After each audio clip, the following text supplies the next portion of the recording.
Station. আজকে আমাদের একটা নতুন গাড়ি আসছে, নতুন গাড়ি বোলারো গাড়ি, নতুন গাড়ি আসছে। আগে একটা গাড়ি ছিল, গাড়িটা প্রায় সময় এই ডিস্টার্ব হতো, তাই এখন আমরা নতুন গাড়ি দিয়েছি। গাড়িটা পাওয়াতে আমরা সবাই খুশি এবং আনন্দিত।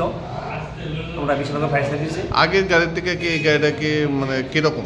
আগের গাড়ি থেকে গাড়িটা একটু বড় এবং দেখতেও ভালো গাড়িটা। এই গাড়িটা পাই আমরা সবাই আনন্দিত। এটা কোন fire station? Bishalgarh fire station. Bishalgarh fire station.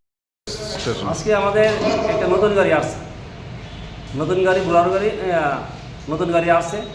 আগে একটা গাড়ি ছিল, গাড়িটা প্রায় সময় এই ডিস্টার্ব হতো, তাই এখন আমরা নতুন গাড়ি দিয়েছি। গাড়িটা পাওয়াতে আমরা সবাই খুশি এবং আনন্দিত। আমরা বিশালগড় ফায়ার সার্ভিসে আগের গাড়ির থেকে কি এই গাড়িটা কি মানে কিরকম? আগের গাড়ি থেকে গাড়িটা একটু বড়